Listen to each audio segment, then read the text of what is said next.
Nous allons lire Psaume 24.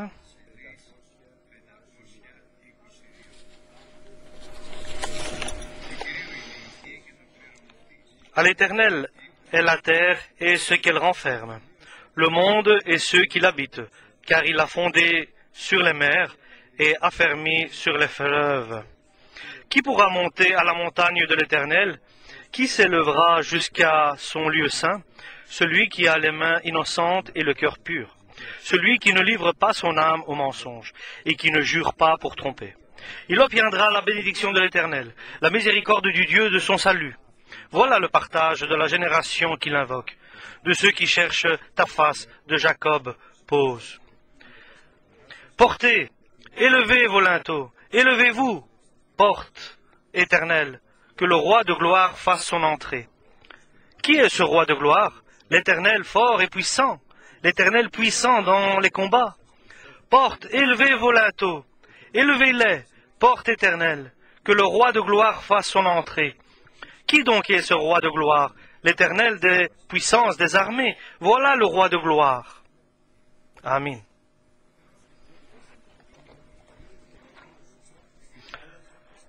Dieu a créé par sa parole toutes choses sur la terre, et il a établi sur la terre l'homme. Et tout ce qui était pour l'homme, pour ses besoins, pour sa vie, pour sa survie sur la terre. Et le Seigneur a un projet et un plan, le royaume des cieux, le royaume céleste, pour qu'il soit rempli de créations qui sont identiques à lui. Mais pour que quelqu'un devienne identique à Dieu, il doit être créé comme Dieu. Parce que ce que crée Dieu est une créature. Mais Dieu a la totale liberté. Il a sa décision. Il peut choisir, il peut accepter, refuser. Il peut créer ce qu'il désire. Mais il ne peut pas créer des créatures qui sont identiques à lui. Pour devenir comme lui, il faut que nous consentions à devenir comme lui. Ces créatures qui auront un futur et une optique pour approcher Dieu. Et tout commence ici sur la terre. Ils prennent leur forme et le Seigneur vient et les prend au ciel, ceux qui sont identiques à lui. Mais pour que l'homme devienne identique à Dieu, d'abord il doit d'abord monter sur la montagne du Seigneur. Il doit d'abord, comme condition, monter sur la montagne du Seigneur s'il ne se libère pas des eaux, de la mer, des choses de ce monde, des pouvoirs qui enchaînent les hommes ici sur la terre. Il ne pourra pas arriver au ciel pour qu'il soit avec Dieu. Parce que Dieu a créé l'homme pour qu'un jour il vienne habiter avec Dieu. Et malheureusement, il y a aussi l'enfer qui est la destinée éternelle pour les personnes qui n'ont pas accepté l'invitation de Dieu. Dieu fait le premier pas, il appelle l'homme, et le deuxième pas, c'est que l'homme doit accepter cette invitation. Et Dieu l'appelle et le prend et le ressuscite. Et la résurrection se passe seulement sur la montagne sainte. Sans la sainteté et la pureté, personne ne pourra voir le visage de Dieu. Nous pouvons penser et dire, nous sommes les mêmes. Dieu dit, vous n'êtes pas identiques. Nous ne sommes pas les mêmes tous. Nous n'irons pas tous au ciel, dans le royaume de Dieu. Deux seront sur un lit, l'un sera laissé, l'autre sera pris. Deux seront dans les champs, l'un sera pris et l'autre sera laissé. Nous n'irons pas tous au ciel, dans le royaume de Dieu. Pour aller dans le royaume de Dieu, nous devons d'abord monter dans la montagne sainte, sur la montagne sainte du Seigneur. Qui va se dresser sur cette montagne? Et la réponse, et les réponses sont plusieurs. Et celui qui a les mains pures et le cœur propre et sans souillure.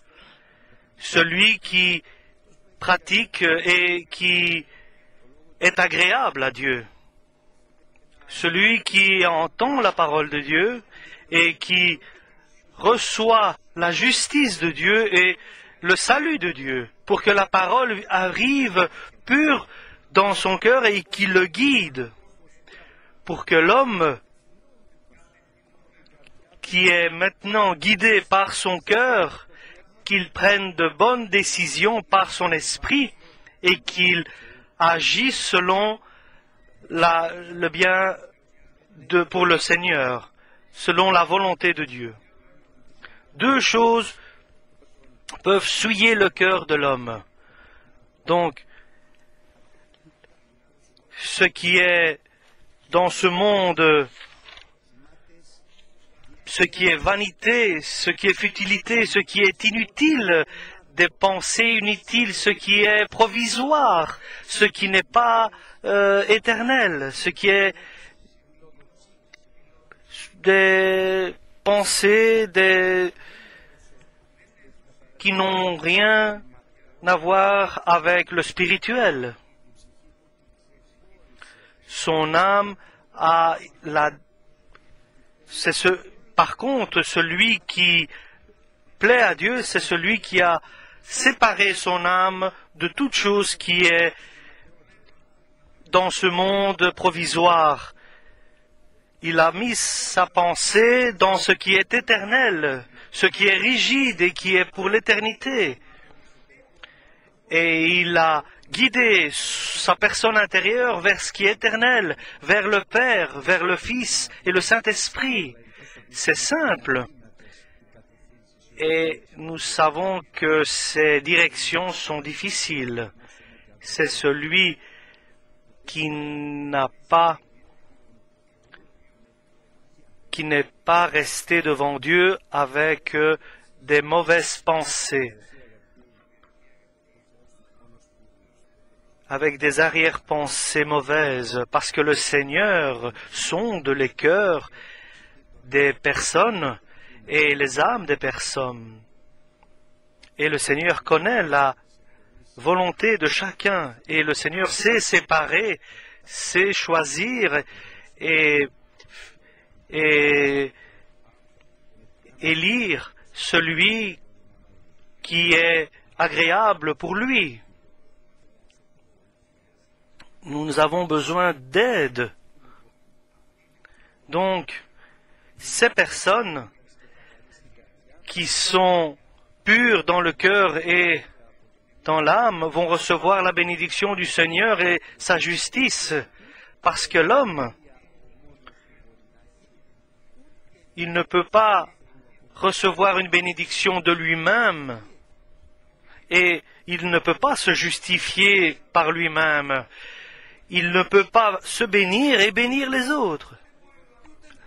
L'homme ne peut pas s'édifier tout seul ou édifier les autres. Et encore, l'homme ne peut pas avoir la justice de Dieu. C'est impossible parce que la justice que l'homme a, la justice humaine, est comme un vêtement souillé, sale. Pour que l'homme approche Dieu et que Dieu approche l'homme, C'est pour cela le Père a envoyé Jésus-Christ. Il a envoyé l'homme, Jésus-Christ, pour qu'il marche parmi les hommes avec rempli de grâce et plein de grâce, et qu'il donne sa grâce aux hommes et qu'il révèle la vérité, parce qu'il y a le diable et Satan, lequel il enchaîne et qu'il lie les hommes dans l'esclavage. C'est pour ça qu'il a envoyé Jésus, pour détruire les œuvres du diable et apporter la grâce à l'homme. Et la vérité aussi, parce que le diable est celui qui trompe toute l'humanité. Il ment, il dit des choses, il dit des mensonges et il essaie d'influencer les personnes dans le mal. Et Dieu a envoyé le Christ, Jésus, homme, pour qu'il annonce les mystères du royaume de Dieu et ce qui est agréable au Seigneur, à Dieu, pour qu'il enseigne un nouvel enseignement. Si l'homme accepte, Jésus va lui donner la force et la puissance du Saint-Esprit pour qu'il puisse marcher dans cette vérité. Et Jésus est venu sur la terre pour aider l'homme, pour le libérer des chaînes et des liens du diable, pour libérer l'homme de la méchanceté et de l'esclavage du diable, rempli d'Esprit Saint et de vérité. Mais il n'a pas été envoyé sur la terre pour qu'il reste sur la terre pour quelques années, pour qu'il ressuscite et qu'il soit pour l'éternité dans le ciel, avec des caractéristiques uniques, et qu'il sera toujours avec l'homme. Le Seigneur est mon aide, mon secours. Que peut me faire l'homme? Et qui peut être contre moi lorsque le Seigneur est avec moi? Et cet homme, le Christ, a été prophétisé avec certaines caractéristiques uniques que nous allons lire et nous allons faire très attention à ces caractéristiques. D'abord, il va être ressuscité pour nous. Maintenant, il est ressuscité.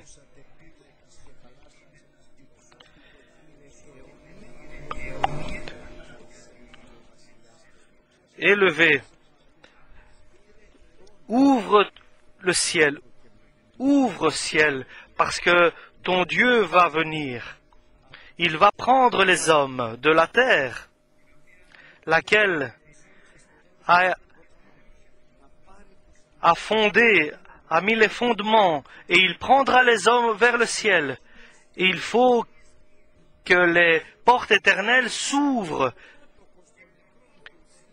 Et le premier-né qui est entré dans les cieux, c'est le roi de la gloire. L'homme Jésus-Christ, il est devenu roi de la gloire, mais il était Dieu. Mais il est venu, il était toujours Dieu, mais il a pris une forme humaine. Il est devenu identique aux hommes, identiquement aux hommes,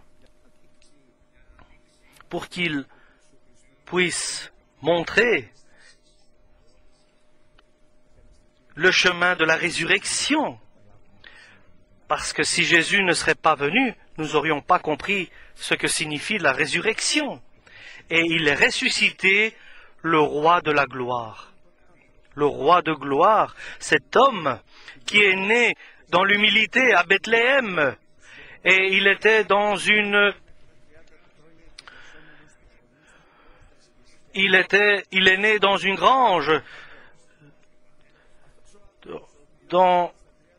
Cet homme qui, à ses 30 ans, a été baptisé au Père, il a fait le baptême qui était l'exemple pour tous les hommes qui acceptent ce baptême. Il a été baptisé par Jean le Baptiste. Il a marché en s'efforçant pendant 3 ans et demi dans des contradictions dans le peuple d'Israël. Mais il a accompli et il a fait la volonté du Père. Et à ces 3 ans, il a été arrêté. Il a passé des moments de torture. Ils l'ont frappé et on lui fermait les yeux, on lui frappait, on lui disait « Qui t'a frappé ?» Et on lui a fait faire des calvaires sur la croix de Golgotha où il a versé son sang. Et il a été mis au tombeau. Mais puisqu'il était sans péché, il était juste aux yeux de Dieu. Il n'y avait pas de souillure en lui et de mauvaises actions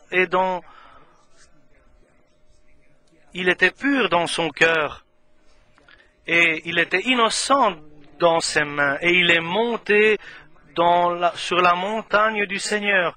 Puisqu'il est resté sans péché, il est resté debout devant la montagne de Dieu, parce qu'il n'y a eu que la justice devant lui qui était présente et qui était claire.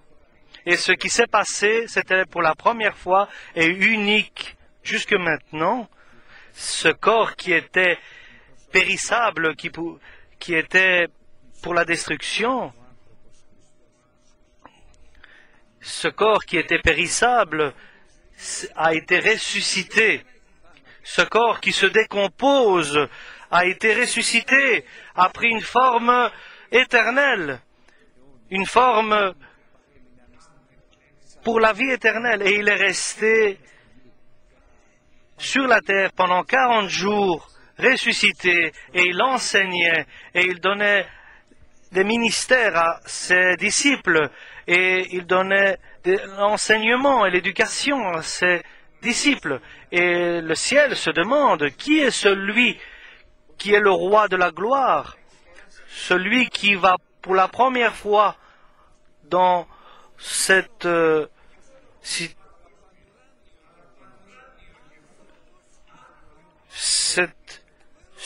qui entrera dans le ciel pour la première fois, l'homme dans le trône, sur le trône de Dieu. C'est incroyable.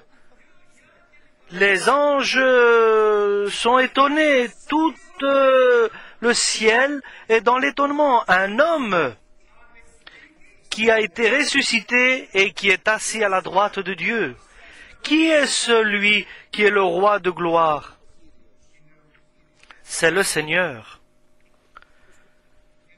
C'est celui qui a rabaissé sa propre personne. Il s'est humilié et c'est auquel Dieu, le Père, a donné un nom au-dessus de tous les noms, devant lequel tous les genoux vont se courber, vont se mettre à genoux, tous les hommes vont se mettre à genoux, et les démons et tout le monde va se mettre à genoux devant lui, et chaque langue va confesser que lui est le Seigneur des seigneurs.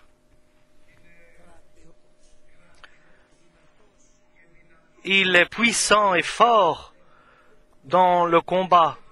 Il est très puissant. Il a combattu le diable et il a brisé sa tête sur la croix de Golgotha. Il est fort et puissant. Le Seigneur qui est puissant dans le secours de l'homme. C'est celui qui est arrivé, qui est entré. Pour lui, les portes du ciel se sont ouvertes, les portes éternelles. Pour lui, le monde est resté sans voix. Et le ciel, c'est celui qui est entré glorieux dans le ciel pour la première fois. Et je dis pour la première fois parce qu'il n'est pas ressuscité pour lui-même, c'est-à-dire, il n'est pas venu identique aux hommes pour lui-même, il n'est pas venu se faire identique aux hommes pour qu'il se révèle qu'il est sans péché, mais il a sacrifié son âme pour les hommes, pour qu'ils fassent la volonté du Père, c'est-à-dire le salut, notre salut, le salut de toute l'humanité. Et maintenant, là, il est au ciel, et le chemin n'a pas terminé, le chemin n'est pas fini, son œuvre n'est pas terminée.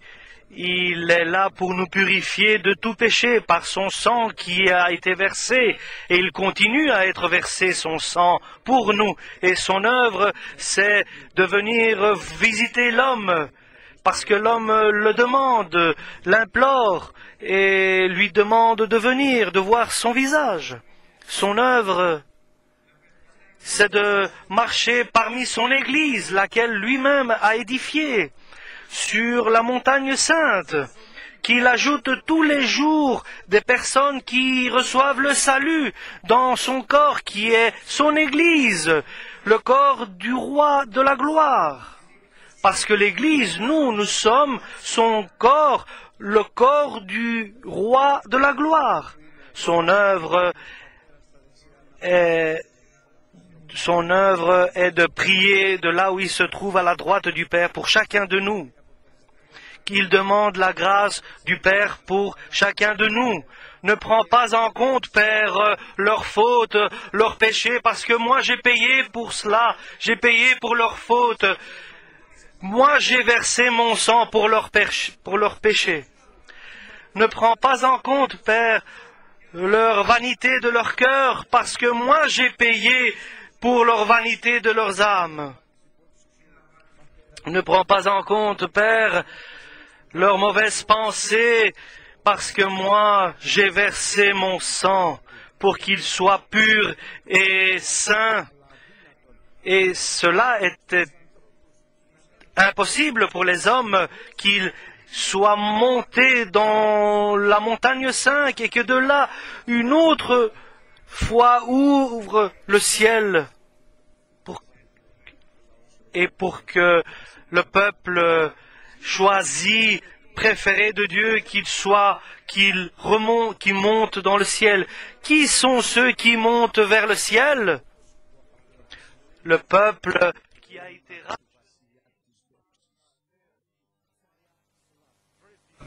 le peuple qui a accepté le sacrifice de Jésus pour ses propres péchés, le peuple qui croit que Jésus a été ressuscité. Amen. Le Christ